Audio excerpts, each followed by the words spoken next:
बिस्मिल्लाहिर्रहमानिर्रहीम इय्याका नअबुदु व इय्याका नस्तईन। अस्सलाम वालेकुम रहमतुल्लाहि व बरकातुहू। नाज़रीन, उम्मीद करता हूँ आप सब खैरियत से होंगे और आपकी ज़िंदगी अच्छी गुजर रही होगी। बड़ी खबर, बड़ी तबाही। सेनेट इंतखाबात से एक दिन पहले वो काम हो गया जो किसी ने सोचा भी न था। सोहेल वड़ाइच ने बड़ी मुखबरी कर दी। सोहेल वड़ाइच ने कैसे बड़ी मुखबरी की, सोहेल वड़ाइच ने क्या कहा, कैसे बड़ी तबाही होने जा रही है और कौन तबाह होने जा रहा है सेनेट के इलेक्शन में, और सेनेट के इंतखाबात के बाद कौन तबाह हो जाएगा, तमाम तर चीज़ें इस वीडियो में आपके साथ डिस्कस की जाएंगी। लेकिन डिस्कस करने से पहले, आगे बढ़ने से पहले आप सबसे एक रिक्वेस्ट है, इस वीडियो को लाइक कर लें, चैनल सब्सक्राइब कर लें, साथ लगे नोटिफिकेशन बेल को दबा के नीचे कमेंट सेक्शन में लिख दें पाकिस्तान जिंदाबाद, पाकिस्तान फौज जिंदाबाद। पढ़ते हैं खबर की जानब, और खबर कुछ यूं है कि पाकिस्तान के जाने माने और मशहूर सहाफ़ी, जर्नलिस्ट और जो कॉलम निगार हैं सोहेल वड़ाइच, उन्होंने पहले एक कॉलम लिखा था और उसमें बताया था कि प्लान बी क्या है। आज सोहेल वड़ाइच ने एक कॉलम लिखा और उस कॉलम में वो लिखते हैं, जिस कॉलम का उन्वान है कि बाजी पलटेगी। जो सोहेल वड़ाइच हैं, इनकी कॉलम की जो पहली जो चंद लाइंस हैं उसमें ही तमाम तर चीजें वो बयान कर देते हैं और बड़ी मुखबरी कर देते हैं। जरा मुलाहिजा कीजिएगा सोहेल वड़ाइच कॉलम में लिखते क्या है। लिखते हैं जी कि मुल्की और गैर मुल्की हालात के तेवर से ये नहीं लगता कि बाजी पलटने वाली है। लोगों का ख्याल है कि सेनेट इलेक्शन में गैर मुतवक्को कामयाबी पीडीएम को मिल जाएगी, हुकूमत हार जाएगी और यूं तहरीक अदम एतमाद की राह हमवार हो जाएगी। बज़ाहिर ऐसा होता हुआ नजर नहीं आता कि हुकूमत हार जाए और पीडीएम जीत जाए। मुल्क की फजा इस तरह की बाजी पलटने को तैयार है और ना ही पसे पर्दा इस तरह की बाजी उलटने के कोई आसार नजर आते हैं। यहां पर आ जाकर कुछ वोटों के इधर उधर से उड़ान पर मिर्च मसाले वाली कहानियां बनेगी और बस। ये पैराग्राफ सोहेल वड़ाइच की मुखबरी की निशानदेही करता है। मजीद इस पैराग्राफ में क्या लिखा वो बताने से पहले मैं एक चीज की याद दहानी कराना चाहता हूं। सोहेल वड़ाइच ने, वही सोहेल वड़ाइच जिन्होंने 2019 मार्च 2019 में ये खबर ब्रेक की थी कि इमरान खान साहब की हुकूमत मार्च के महीने में चली जाएगी, लेकिन हुकूमत नहीं गई। आज सोहेल वड़ाइच मुखबरी करने के ऊपर मजबूर हो चुके हैं। उनको हालात का अंदाजा है और उनको पता चल चुका है कि बाजी पलटने नहीं वाली, ये हुकूमत नहीं जाने लगी। और सेनेट इंतखाबात से पहले ऐसा हुआ है कुछ कि जिसका हमें वहम गुमान भी नहीं था और जो हमने सोचा भी नहीं था। लिहाजा बढ़ते हैं फिर कॉलम की जानब, और सोहेल वड़ाइच मजीद लिखते हैं, वैसे भी ऊपर और नीचे की सोच में फर्क है।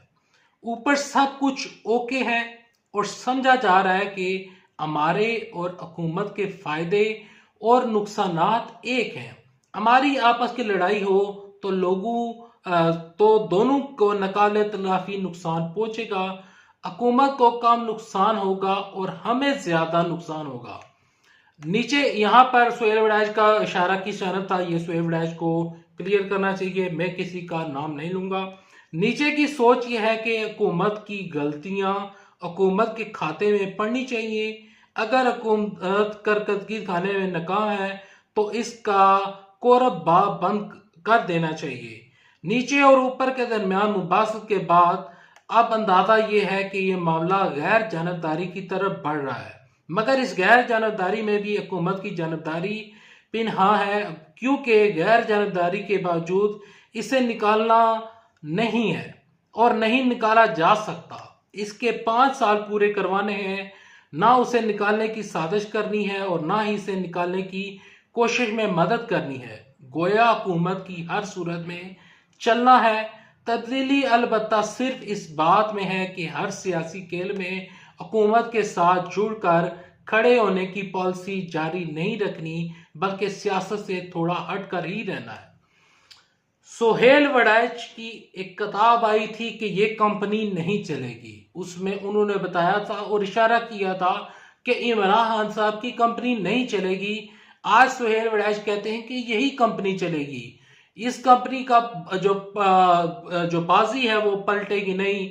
उनको यहाँ पर उम्मीद नजर आ रही है कि यूसुफ रजा गिलानी हारते हुए सोहेल वड़ैच को नजर आ रहे हैं, और जो हफीज शेख हैं उनका पलड़ा according to Sohail Waraich column जो उनका पड़ा है वो भारी होता हुआ नजर आ रहा है। और यहाँ पर उनका जो इशारा था, जो इनकी बातें हैं, यकीनन ये फौज की बात कर रहे हैं, लेकिन फिर भी इनको क्लियर करना चाहिए। दिलचस्प बात यह है कि गैर जन्मदारी की तजवीज नीचे से ऊपर गई है। नीचे वालों को माशरती दबाव महसूस हो रहा है और उन्हें यूं लग रहा है कि उन्हें ना करता गलतियों का भी जिम्मेदार ठहराया जा रहा है, जिनमें उनका कोई किरदार नहीं होता। और फिर भी ये गिला है कि ज़रियाला पंजाब और ज़रियाला खैबर पख्तूनख्वा को तब्दील करने के हवाले से उनकी तजवीज़ को यहाँ पर कुछ भी नहीं समझा जाता, और वो इस पर भी शिकवा कनाल रहते हैं कि ज़रियाज़म सेक्रेटेरिएट में तब्दीलियों के हवाले से उनकी तजवीज़ को नहीं माना गया।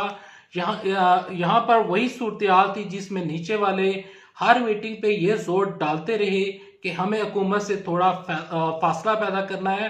बिलाखिर उनकी सुनी गई और अब यही सुना जा रहा है कि ऊपर नीचे सब गैर जानबदार हो गए हैं। यानी कि सुनी सुनाई बातों के ऊपर सोहेल वड़ैच यकीन रखते हैं, और मैं सुनी सुनाई बातों के ऊपर मुकम्मल यकीन और कभी भी यकीन नहीं करता, क्योंकि जब तक मैं कोई बात अपनी आंखों से ना देख लूं, कोई सबूत ना मिल जाए, तो मैं तब तक उस बात के ऊपर यकीन नहीं रखता। सोहेल वड़ैच के मुताबिक जो सेनेट है उसमें जो पीडीएम की जितनी भी जमात है उनके लिए बुरी खबरें हैं। और वह मजीद लिखते हैं कि बाजी पलटने का मौसम जब मौसम आएगा तो उसके आसार पैदा होंगे, हालात के तेवर बदलेंगे। यानी कि वो कहते हैं कि हालात के तेवर बदलेंगे और आसार पैदा होंगे, अभी हुए नहीं है। मजीद लिखते हैं कि पाकिस्तान तहरीक इंसाफ के अंदर से बगावत पैदा होना हुकूमत जाने की पहली लामत होगी। यानी कि जो बगावत की खबरें हैं वो भी झूठी हैं। बाजी जब भी पलटती है मुतबादल निज़ाम की पहले से तैयारी हो चुकी होती है। यानी कि कोई तैयारी नहीं हुई, कोई भी बाजी पलटने नहीं जा रही। 5 साल मुकम्मल होंगे और 2028 तक भी बताया जा रहा है। अब जब आप अब भी जब आपको मुतबादल निज़ाम और मुतबादल निज़ाम के बारे में जितने भी पसंदीदा हुकूमत के जाने की तैयारियां हो रही हैं वो बिल्कुल भी नजर नहीं आ रही। फिलहाल ना बाजी पलट लेगी ना हुकूमत जाएगी, मगर हुकूमत का अरूज खत्म हो चुका है। अब ये जवाल की जानब गामजन है। जो लास्ट पैराग्राफ है इसमें इन्होंने लेवल करने की कोशिश की है ताकि जो नून लीग वाले हैं उनको ये ना लगे कि ये मुखबरी है, ये हमारे ऊपर ये किसी ने ये हमारे खिलाफ कलम है।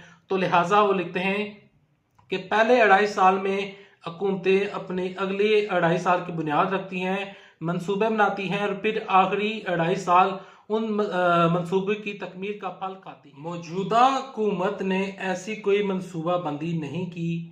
पाकिस्तान के हुक्मरान हो या उनके बदतरीन मुखालफ, सबको इल्म है कि 5 साल बाद भी पाकिस्तान मुआशी तौर पर वहीं खड़ा होगा जहां आज खड़ा है। इसाकदार तो अपने दौर में ये ख्वाब दिखाया न ही ये ख्वाब दिखाया करते थे कि पाकिस्तान आइंदा चंद बरसों में दुनिया की 20 बड़ी और उभरती हुई माशी ताकतों के साथ खड़ा होगा। अब सूरत ये है कि हम भारत और बांग्लादेश दोनों से माशी तौर पर कई पीछे रह चुके हैं। माशी यहाँ पर जितने भी ममालक हैं हमसे कई तौर पर आगे निकल चुके हैं। सोहेल वड़ैच की इस बात के ऊपर इंशाल्लाह मैं नेक्स्ट वीडियो डालूंगा और आपको बताऊंगा कि मुआशी लिहाज से पाकिस्तान बेहतर हुआ है या पस्ती की जानब गमजान हुआ है। तो नेक्स्ट वीडियो देखने के लिए चैनल सब्सक्राइब कर लें। मज़ीद लिखते हैं कि पाकिस्तान को बरामदात के हवाले से GSP की जो सहूलियात मिली हुई हैं उस पर कई इतराज़ात उठ रहे हैं। फैटर की बहुत सी शराइत पूरी करने के बावजूद हमें उससे छुटकारा नहीं मिल रहा। ये भी बता देना चाहिए था सोहेल वड़ैच साहब को कि छुटकारा क्यों नहीं मिल रहा। कर्जों की अदायगी के लिए हमें मजीद कर्ज लेना पड़ रहे हैं और यूं हम IMF के शिकंजे में मजीद फंसते जा रहे हैं। माशी सूरत के हवाले से ऊपर से नीचे तक सब इस खुशफहमी से निकल आए हैं कि हम अदाद शुमार का चक्कर दीगर माशी कुव्वत भी बन सकते हैं और तो में हुकूमत टैक्स को कलेक्शन में भी अपना कारकर्दगी दिखाने में नाकाम रही है। सियासी हवाले से PDM फिलहाल मीटिंगों और सलाह मशवरे तक महदूद है, लेकिन जाहिर से यही नजर आ रहा है कि वो अगले 2.5 साल में इन तमाम तर चीजों में फंसे रहेंगे और यही सूरत जारी रहेगी। सेनेट के इंतबात से पहले सुहेल वड़ैच ने जो बड़ी मुखबरी की वो मैंने आपको बता दी। उम्मीद करता हूँ ये वीडियो आपको पसंद आई होगी। इस कॉलम के अगर देखा जाए तमाम तर जो सुहेल वड़ैच हैं इसके तमाम जो पस मंजर चाह रहा है और जो तमाम तर चीज़ें वो बता रहे हैं उसके मुताबिक इमरान खान साहब की जीत यकीनी है और PDM में की जितनी भी जमातें हैं 11 जमातें हैं 12 हैं इवन के बागी अरकान हैं तमाम तर इसके बावजूद भी बाजी पलटती हुई नजर सुहेल वड़ैच को नहीं आती। का सेनेट का इंतखाब है, देखते हैं कि कौन सी जो जमात है वो बाजी पलटेगी। नेक्स्ट वीडियो तक के लिए दे इजाजत। अल्लाह आप सबका हामी नासर हो। अल्लाह हाफिज। पाकिस्तान जिंदाबाद।